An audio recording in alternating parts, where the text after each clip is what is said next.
Have you ever wondered what really separates a wealthy, stress-free retirement from one that's a constant financial struggle? Well, it turns out it's probably not what you think. Today, we're going to break down the critical investment choices that create these two totally different futures. So let's just start with a huge question. What is the single biggest mistake people make when they're planning for retirement? I mean, a lot of people would say it's not saving enough money, but what if that isn't actually the main problem? The core idea we're digging into today is a real game changer. The actual things you choose to buy with your savings are way more important for your success than the total dollar amount you stash away. It's a totally different way of looking at things. And hey, this isn't just some theory. As financial planner Nick Danis puts it, when you really analyze what successful retirees do versus what struggling retirees do, you see this pattern over and over again. The wrong assets can literally destroy your wealth no matter how much you started with. Okay, so here's our game plan. First, we're going to look at this asset gap between the wealthy and everyone else. Then, we'll expose three big categories of asset traps: deceptive products, costly lifestyle assets, and those hidden killers in your portfolio. And then, we'll wrap up with the simple playbook the wealthy actually follow. All right, let's dive in. We need to understand this fundamental difference. It really boils down to two very different paths you can take in retirement. And the path you end up on, well, it's all about the assets you own, or maybe more importantly, the ones you know to stay away from. And this slide just nails it. You see, winning at retirement investing isn't just about picking the next hot stock. So often, it's about recognizing and just actively avoiding the losers. You know, the investments that just bleed your wealth away through crazy fees, no liquidity, and tons of complexity. So let's get into our first category of traps. These are financial products that are often sold with these amazing promises of safety and security, but in the real world, they can be incredibly destructive to a retirement portfolio. Annuities. That promise of a guaranteed paycheck for life. I mean, it sounds incredible, right? But what's so fascinating here is the reality check. Wealthy retirees see right through it. They see the huge commissions, the confusing rules, and the surrender charges that basically hold your money hostage. The source material told this story about a woman whose pension already covered her basic needs. Her main goal was to leave money for her kids, but an advisor sold her an annuity that completely locked up her money. It was the exact opposite of what she wanted. Next up, whole life insurance. This one gets pushed on older adults all the time as some kind of great retirement tool. But here's the deal. It takes years, sometimes decades, for these policies to build up any real cash value. Wealthy retirees get this. They keep their insurance separate from their investments. They let each one do its job properly without mixing them up, which just creates extra costs and ties up cash in a product that's super expensive and hard to get your money out of. Structured products. These often sound way too good to be true, and you know what they say about that, right? That's a huge red flag. They're these complex things banks create by mashing bonds together with other stuff.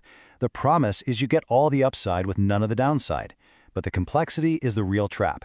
Wealthy retirees live by a simple rule. If you can't easily explain how your money is invested to a friend, odds are the person who sold it to you is making a lot more money than you are.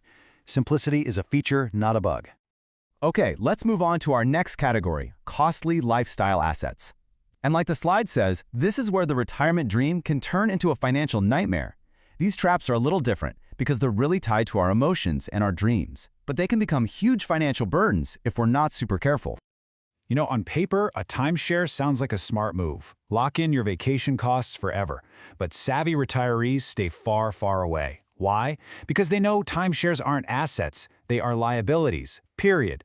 You're on the hook for annual fees that just keep going up. And trying to sell one? Forget about it. The smart money wants flexibility. The ability to rent a beautiful place wherever you want, whenever you want, and keep your capital liquid and working for you. The dream of a family vacation home is so powerful, but so many retirees just dramatically underestimate the true costs of owning one. It's not just the mortgage, it's the never-ending property taxes, insurance, repairs, and all the upkeep on a place that might just sit empty 10 months out of the year. You know, a lot of times it's way cheaper and easier to just rent a luxury spot when you want it without having to carry that financial weight all year long. Okay, this next one might catch some of you by surprise, because we're always told that rental properties are a fantastic investment. But the key word here is unanalyzed. Let's look at a real-world example of how getting emotionally attached to a property can make you completely blind to the numbers. So here's a real case from the source material.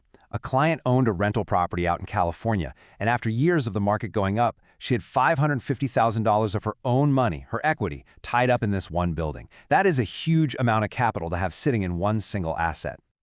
Okay, so with more than $500,000 tied up in this property, what was it actually earning her? After all the expenses, taxes, repairs, you name it, it was generating about $15,000 a year in net income. Now, on the surface, positive cash flow sounds good, and honestly, most people would just stop there. But the wealthy ask the next, most important question. And that question is all about opportunity cost.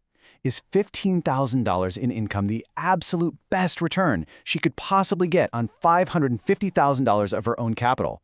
Just asking that one simple question is what separates thinking like a business owner from just being an emotional owner. And bam, this table just lays it all out so clearly. To get that same $15,000 of income from a simple diversified investing portfolio, she would only need somewhere between $300,000 and $375,000. Think about that. She could get the exact same income, free up almost $200,000 in cash, and get rid of all the headaches of being a landlord. No more calls about leaky toilets. This is what it means to treat real estate like a business, not just an emotional keepsake. Okay, on to our final category of traps. These are the hidden portfolio killers. The investments that might be lurking in your account right now, just quietly eating away at your wealth through risks and fees you might not even know are there. You see these all the time, high-yield bonds. They're tempting because they promise more income, but there's a reason they're also called junk bonds. They're from companies that are on shakier financial ground. So that extra yield you're getting, it comes with a much higher risk that the company could just go bankrupt. And here's the kicker. That usually happens during a recession, which is the exact moment you need that income the most. The wealthy approach is to let stocks be your engine for growth and use high-quality, safe bonds for stability, not try to make your bonds act like risky stocks. For decades, we've been told to pay high fees to these expert fund managers who promise they can beat the market. Well, the reality? Study after study proves that the vast majority of them, we're talking over 90%, failed to do that over the long run. Wealthy retirees know this, so they focus on the one thing they can actually control: costs. By using simple, low-cost index funds, they slash fees and taxes, and they keep more of their own money working for them. That one choice makes a massive, massive difference over time. So after avoiding all these traps, what do wealthy retirees actually do? Well, it's not about some secret, complicated strategy. It's actually all about sticking to a few simple but really powerful principles. And here it is, the playbook. Number 1, prioritize simplicity. If you don't understand it, don't own it. Number 2, be relentless about minimizing costs and taxes. It's the easiest win in investing. 3, maximize your flexibility. Don't let your money get trapped in things you can't sell. And finally, number 4, focus on the total return of your whole portfolio. Don't just chase a high dividend in one risky corner. It's a disciplined, holistic way to think about your money. And that really brings us to the final critical question you've got to ask yourself. When you look at your own retirement accounts, be honest. Is this portfolio built for simplicity, low costs, and flexibility to serve my goals? Or is it full of complex, high-fee products that mostly just benefit the person or the company who sold them? The answer to that question, well, it could define your entire retirement.